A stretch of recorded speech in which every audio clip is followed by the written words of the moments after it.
All right, so in your kit, you will have gotten a sheet of chipboard and a roll of washi tape along with your watercolor postcards.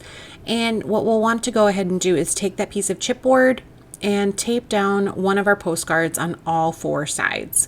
And just give yourself a nice little thin border along the edges and make sure you cover all four sides completely so that your paper will not buckle or ripple or curl up while we're painting this, because we are going to saturate the entire sheet of paper.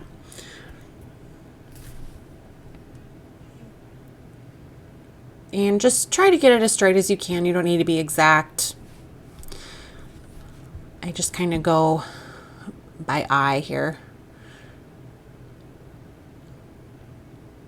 And just make sure you press that down so that you don't have any paint that will slip under the edge. And I'm just going to take my larger round brush, or you could use the flat brush if you bought the kit that I offer in my shop with the basic brushes. This is just a round 10, or excuse me, a round 8, sorry. And I'm just getting that completely wet with clean water. And just want to make sure that you have it evenly wet and you don't have any puddly spots. And you can kind of just tilt your paper a little bit like this and see if there's any areas that have a little bit more water. And when we're doing a sunset like this, we want to just have a nice even wash of clean water across the page. All right, and then I've got my mixing palette over here, and I'm just going to take that next smaller brush, the round 6. It's kind of a medium round brush. If you have that size, a round 6 or an 8 would be really good for this. And I'm taking the purple color, which is called Blazing Star, and a little bit of the Ricourt's blue, which is a blue-gray color. And I'm just going to get a little bit of that on my palette ready to go. And I'm going to start at the top with the Ricourt's blue, which is that dark gray blue. And then I'm going to, without rinsing my brush out, just grab some of the purple, the Blazing Star, and just work my way down, going back and forth, nice even strokes. Rinse my brush out. And then I'm going to get the Cardinal Flower, which is that pink, and I'm just going to keep blending down. And we're just going to lay all the colors down first, and then you can go back over and kind of blend them together a little bit so you don't have any real sharp lines going across. We want this to be a nice smooth blend as we go down. So the next color there was the Oxeye, and I kind of mixed a little bit of that with the Cardinal Flower to make that orange, and then I'm going into the yellow. And I'm kind of leaving a little bit of a white area in the shape of a loose circle, just to be like my sun in my sunset. And then just take your brush and kind of go back and forth in the transition areas just to blend them together a little nicer. And you can add a little bit more of the paint in there if you want a little bit darker in your sky.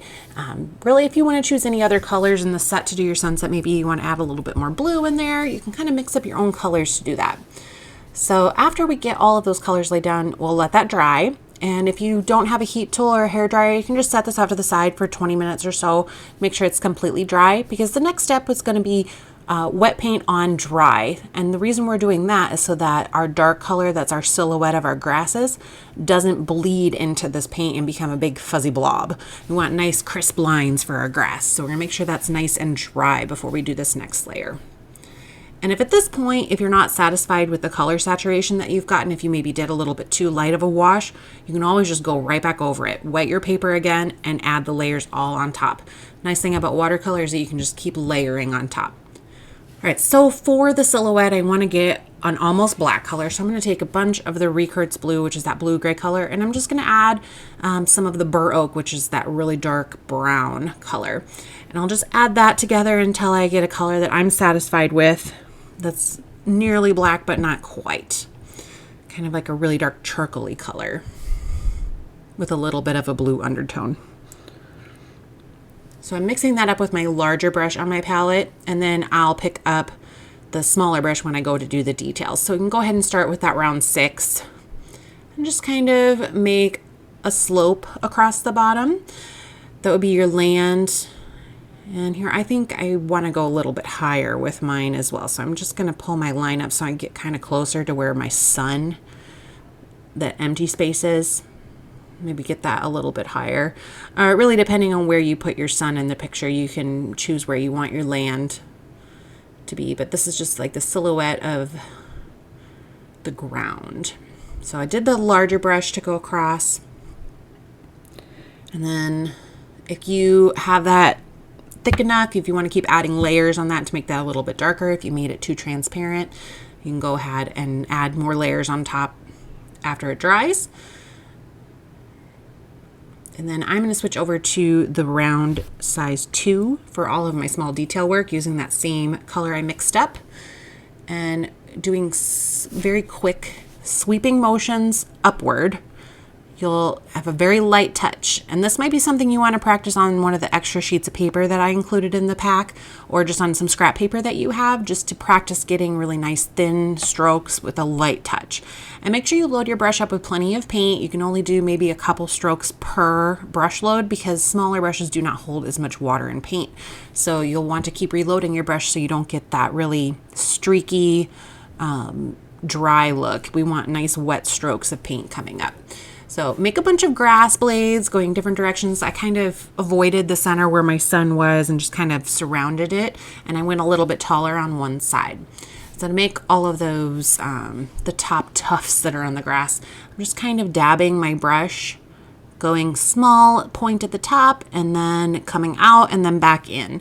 This is kind of going to be a preference thing. If you don't want to do the little tufts on the top of some of your grass, you don't have to. I just kind of chose some of the tallest ones that were bigger, and I made some little tufts that would be on some of those grasses.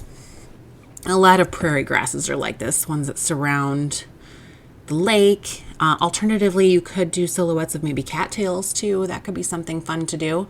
And just kind of fill it in with some more little grass strokes as you feel it needs. And if it looks kind of heavy on one side, you could always just add some more little grass tufts like I'm doing here on that side, just to try to balance it out a little bit. And just stop every couple of seconds here and just look at it before you go too crazy with it, because one thing I've noticed I've done is if I don't take my time on that, I all of a sudden have overloaded it. And sometimes it's just nice to just look at it for a minute and think, okay, I've got enough. All right, here I'm just going to go ahead and add just another little layer because that's kind of partially dry and I just want that to be a little bit darker. So I'm just adding one more layer of that darker blue-black mixture that I mixed up.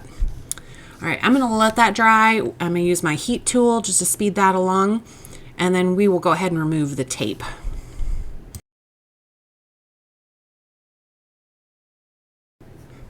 All right, now that is completely dry, I can go ahead and remove my tape and it'll reveal, hopefully, my nice crisp white lines around my outside border. And the trick moving this tape is it's very low tack, this washi tape. And if you pull it at a really sharp angle, either toward you or away from you, it doesn't really matter, but just pulling it in a sharp angle so that it's almost completely flat coming back the opposite direction, just like that. I don't know if you'll have to just watch. It's hard to describe, but pull it at a really nice sharp angle so that it doesn't peel your paper up, because you're kind of rolling the tape off of the paper.